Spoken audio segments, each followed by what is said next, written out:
She lent her last $50 to a stranger at the train station, never imagining he was a billionaire in disguise, and what he did to repay her kindness would change her life forever.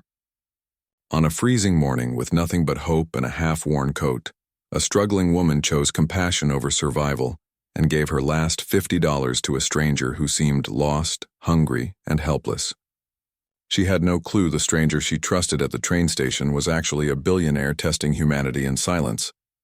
But that single act of kindness would reshape destinies, rewrite futures, and pull her into a world she never believed she'd deserve. She was poor, desperate, and on the brink of losing everything.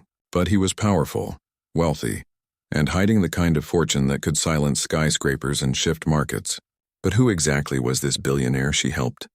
And why did he appear as a stranger in need? What life-changing repayment was he planning for the woman who lent her last $50? And when kindness meets secret wealth, what destiny awakens for two strangers bound by fate but separated by worlds? The morning wind gnawed at Emily Carter's cheeks as she clutched her thin jacket tighter, shivering against the early winter chill that coated the New York train station in frost. She forced a smile at the passing commuters, suits rushing, lattes steaming, headphones on, eyes forward. She used to be one of them, a college graduate with dreams, a marketing intern with promise, a woman who believed life was stepping upward. But dreams sometimes crumble louder than they are built, and hers collapsed in silence. Unpaid medical bills after her mother's sudden illness, layoffs at her small firm, and a worn-down apartment she could barely afford. Now Emily stood in the station clutching a paper bag of cheap breakfast rolls she planned to stretch for the next 2 days. Her last $50 sat folded inside her wallet. Rent was due tomorrow, and the landlord's warnings echoed like thunder. Just a little longer. "Mom," she whispered, staring at the faded pendant around her neck, her mother's favorite. "I'll make you proud somehow." A sharp cough behind her broke her thoughts. Emily turned to see a man sitting on a bench, messy hair, scruffy beard, scuffed shoes, and eyes filled with exhaustion. His clothes looked like they'd once been expensive, tailored wool coat now worn at the edges, designer shoes muddied as if he'd walked miles instead of ridden town cars. He looked out of place, like someone who fell suddenly, not someone born into struggle. His stomach growled, loud enough that Emily flinched. He flushed, embarrassed, and looked away like a wounded animal trying to hide its pain. There was humility in his posture, but his eyes held something deeper, a heaviness, a sorrow that didn't match his rough appearance. Emily hesitated, her last $50 tucked away like a lifeline. She could walk away. She needed this money. Survival wasn't selfish, right? Then she remembered her mother's voice, soft, warm, unshakable. Kindness is never wasted. Even when the world feels like it's wasting you. Emily stepped closer. "Hey, are you okay?" He blinked, surprised someone even noticed him. "I'm fine," he whispered, voice brittle. "Just a rough day."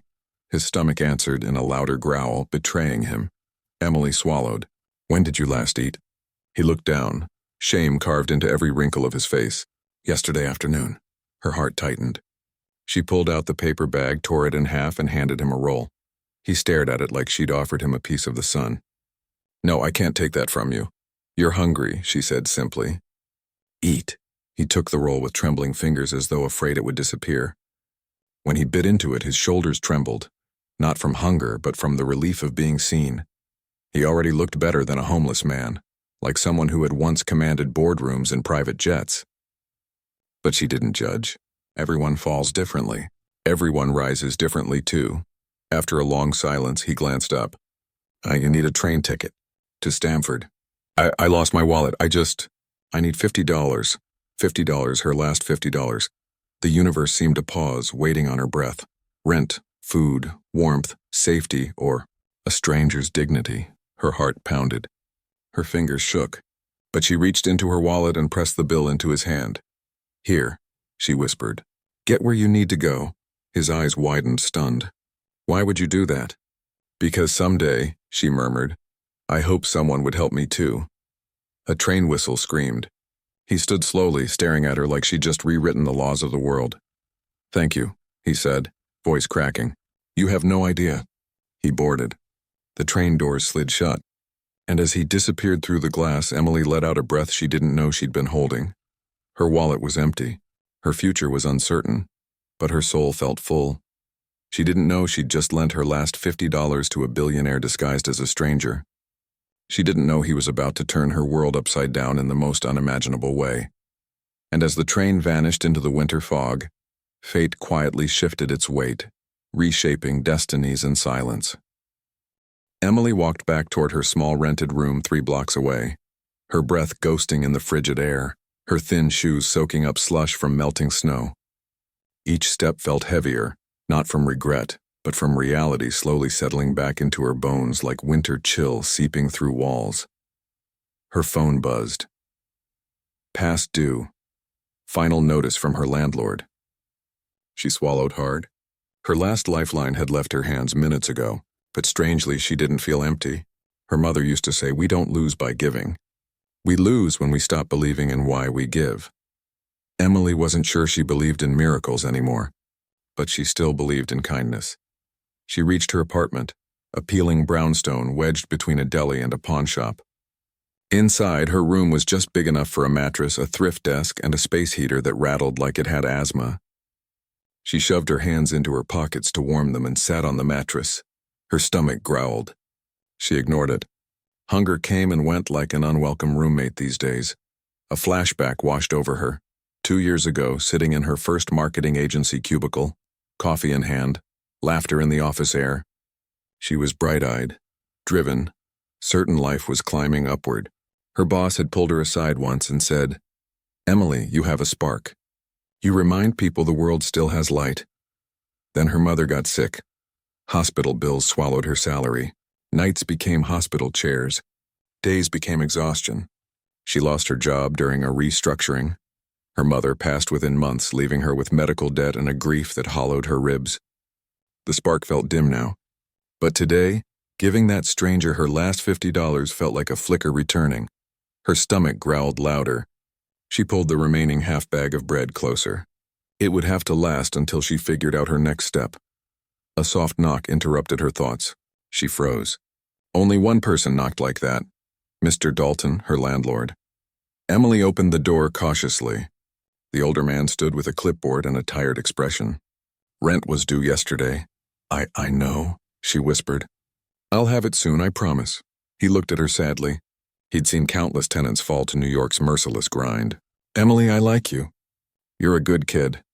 But I can't keep covering for you. You've been late 3 months in a row. Just a few more days," she pleaded. He sighed. "3 after that?" "I'll have no choice," she nodded, throat tight. He left, boots echoing down the hall. When she shut the door, tears burned behind her eyelids. She inhaled deeply. She wouldn't break. Not yet. She pulled her laptop onto her lap. The screen cracked at the corner, hinge stubborn, battery held together by hope and tape. She opened job boards, scrolling through listings she'd already applied to. Marketing assistant.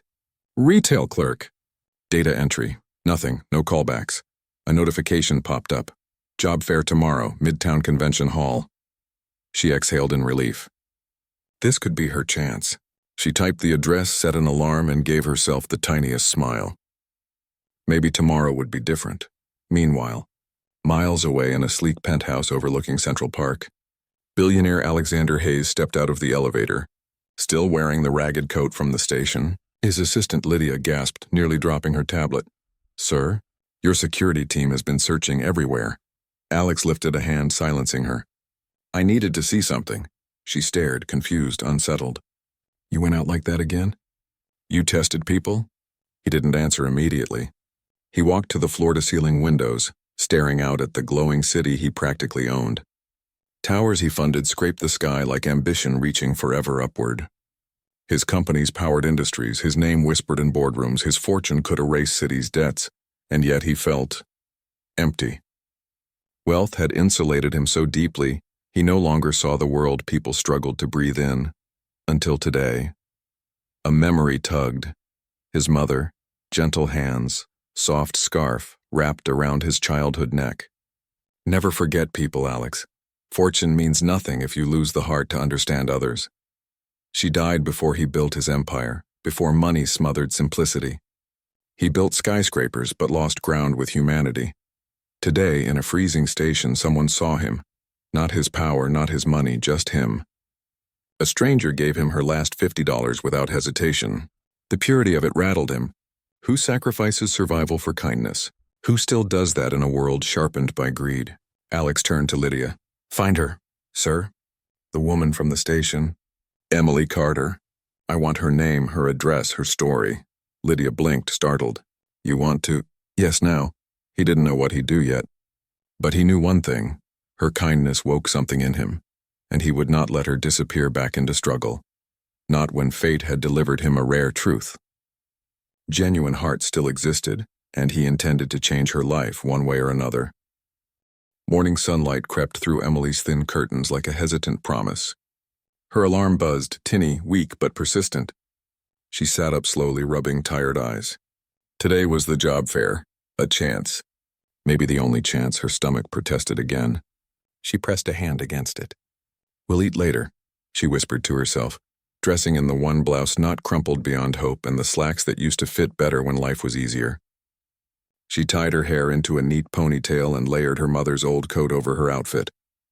Before leaving, she paused at the small photo taped beside her mirror, her mother's warm smile. Keep walking, she whispered. I'm trying. She stepped into the cold morning, joining the river of commuters, briefcases, bus fumes. Coffee steam rising like hope captured in paper cups. Emily entered the convention hall. Bright banners, recruiters at booths, suits and polished shoes everywhere. She swallowed self-consciousness and lifted her chin. She wasn't lesser, just bruised by circumstance. She approached booth after booth. Resumes in hand, some recruiters smiled politely. Others offered apply online, the disappointing phrase that swallowed dreams into digital voids. Still, she pushed on. She spoke clearly, offered her experience, her passion, her willingness to start again. Thank you for your time, she repeated for the 11th time that morning. Each thank you stretched between hope and fatigue. At a tech startup booth, a hiring manager scanned her resume. You've been unemployed a while, he commented. Not cruel, just factual. Facts still cut. My mother was ill.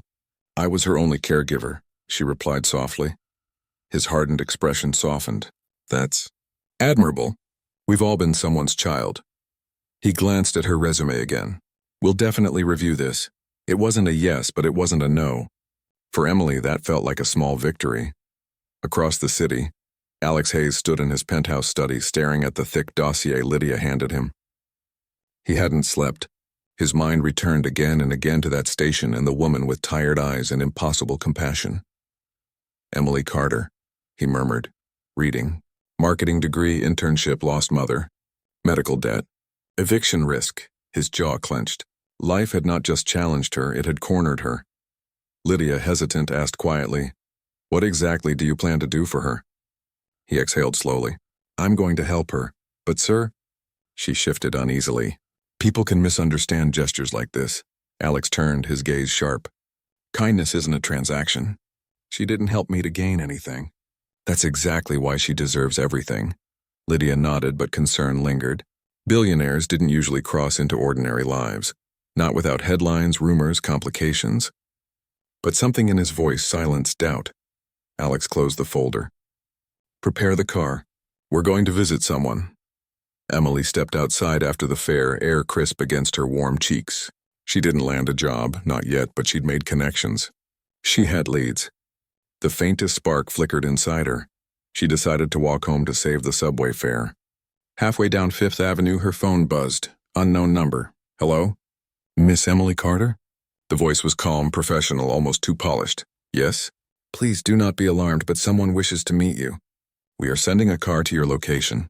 Emily froze. Her grip tightened around her bag. Excuse me? Who is this? You helped someone yesterday at Grand Central Station.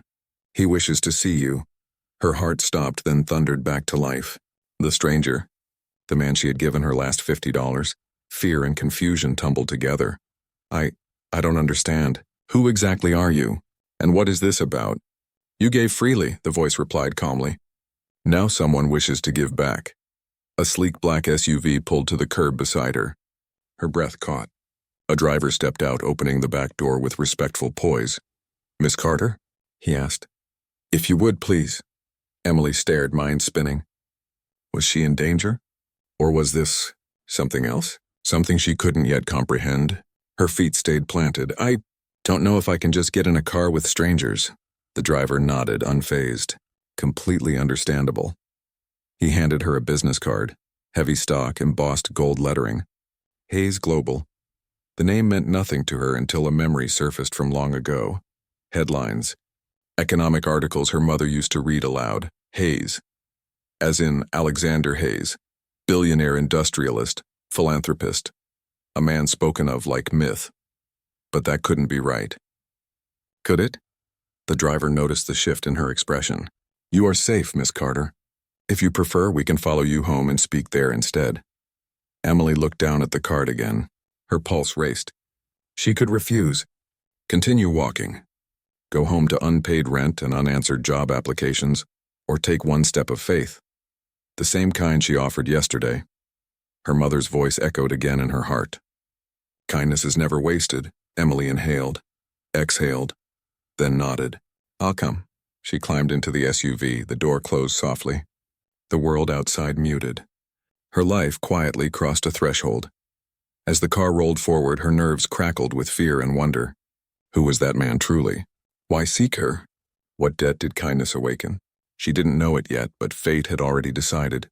The stranger she helped was not only a billionaire, he was a man ready to rewrite her destiny. And this ride was the first page.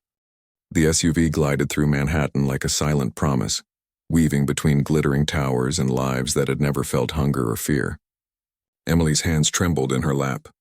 Every breath was careful, as if movement might shatter the surreal moment around her.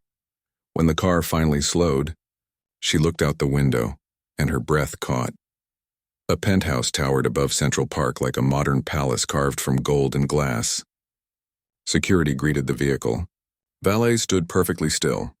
This was the kind of place you didn't walk near unless you belonged to a world built from power.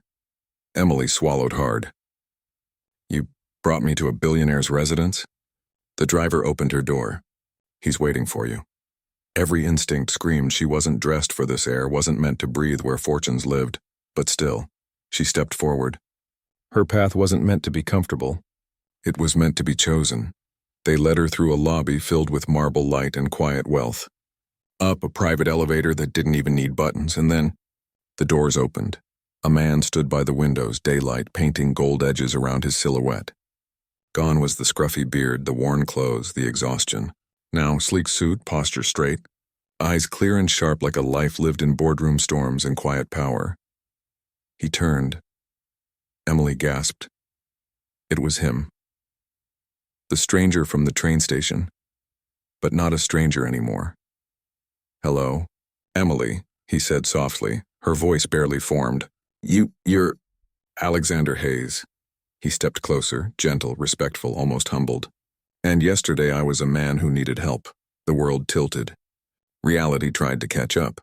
Her heart pounded so loud she could taste fear and shock on her tongue. I didn't know, she whispered. I had no idea. He lifted a hand. That's exactly why it mattered. Their eyes met, her stunned, his grateful. And in that shared silence, something human replaced everything money ever meant. I owed you thanks, he continued. But more than that, I owed you truth, her voice shook. Why were you there like that? His gaze drifted toward the skyline. I've built a life of numbers, power, deals, and in the process I lost my ability to see people. So occasionally I go out with nothing to remember humanity, to remember humility. He turned back to her. Yesterday I was cold and hungry, and you gave me your last $50, not out of pity, not expecting reward, just kindness. Emily's throat tightened. I only did what anyone. No, he cut gently, voice low with sincerity. Not everyone would. Not when they're drowning themselves. He held up the worn $50 bill, folded carefully as if it were priceless. This is more valuable to me than millions, because it wasn't money, it was heart. Tears stung her eyes. No one had ever spoken about her struggle like it meant something noble. Like she hadn't been failing. She'd been fighting. He stepped closer. Not powerful, not distant, simply human. I want to repay you, he said softly.